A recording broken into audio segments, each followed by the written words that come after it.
Hello friends. बहुत दिनों के बाद मैं आज आपके समक्ष उपस्थित हुआ हूँ। माफ़ करेंगे दोस्तों, यह वर्ष भी नीट वाले छात्रों के लिए अनिश्चितताओं से भरा हुआ रहा। काउंसलिंग प्रक्रिया का भी डेट लगातार बढ़ते जा रहा है। ये जो डेट लगातार बढ़ रहा है, इसके पीछे कारण क्या है? तो आइए बात करते हैं आगे। मैं नंदकिशोर सिंह और आपका पुनः NKS लाइव लर्निंग में हार्दिक स्वागत करता हूँ। तो मैं बात कर रहा हूँ डेट काउंसलिंग का।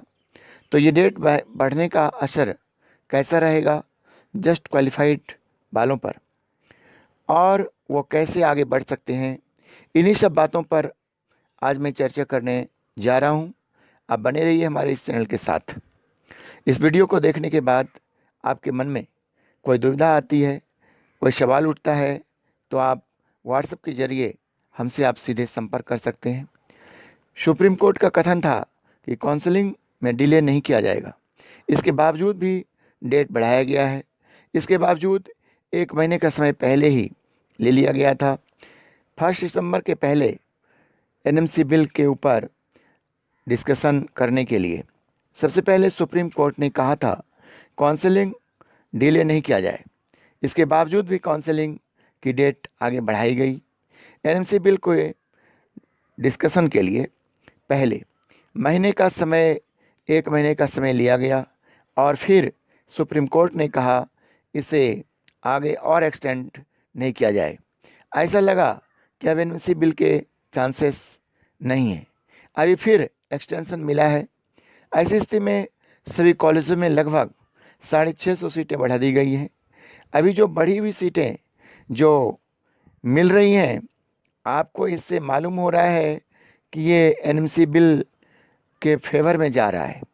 ऐसा लग रहा है NMC बिल सपोर्ट में जाकर लागू किया जा सकता है। अब देखना है 15-20 सितंबर तक बात कहाँ तक पहुँचती है।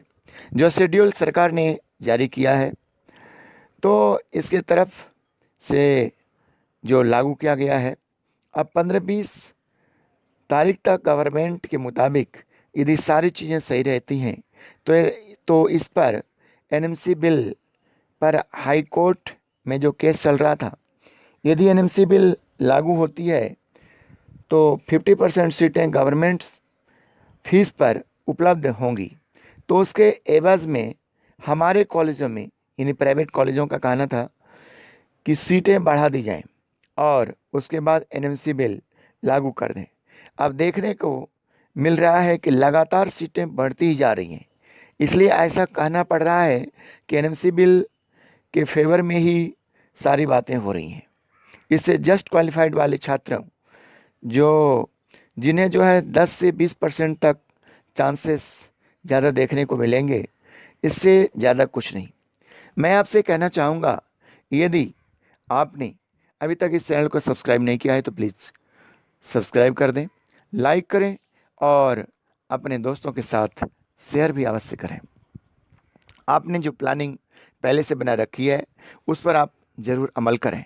NMC बिल यदि लागू नहीं होती है और सीटें बढ़ रही हैं तो बहुत अच्छी बात है, लेकिन NMC की बिल की जो है सीटें बढ़ने के बाद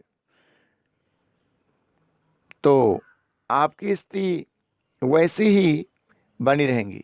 यदि इसमें कोई खास देखने को ऐसा कुछ नहीं मिल रहा है, तो समय रहते आप अपने सभी पेपर को तैयार कर रखें। यदि आप लो स्कोरर हैं तो NRI की तरफ ध्यान दें। आपके समझ में ऐसी स्थिति में कुछ नहीं आ रहा है तो आप हमसे संपर्क कर सकते हैं। इस वीडियो के डिस्क्रिप्शन में दिए गए व्हाट्सएप नंबर पर आप हमसे ज़रूर संपर्क कर सकते हैं, अपना सवाल पूछ सकते हैं। तो मैं आपको उचित मार्गदर्शन देने की कोशिश करूँगा, चाहे वह प्राइवेट कॉलेजेस हों या डीम्ड कॉलेजेस की। तो पिछले साल कौन सी कॉलेजों की क्या स्थिति रही है उसके बारे में भी मैं आपको अवगत कराऊंगा। और कुछ छात्रों को लैंग्वेज की भी परेशानी होती है, इसलिए कोई साउथ नहीं जाना चाहते हैं, कुछ लोग जाना चाहते हैं। तो बहुत सारे छात्रों को अलग अलग परेशानी होती हैं, तो उन परेशानियों का भी मैं हल कुछ न कुछ अवश्य बताऊंगा। तो ये तो इन बातों से अवगत होने के लिए, इन बातों की जानकारी प्राप्त करने के लिए आप हमारे साथ यूं ही बने रहें। इन मामलों में भी मैं आपका सहयोग करने की कोशिश करूंगा। कुछ कॉलेजों का पिछले साल जो है एफिलिएशन उनका रद्द हो गया था, और किन वजह से हो गया था ये तो आप जानते ही हैं।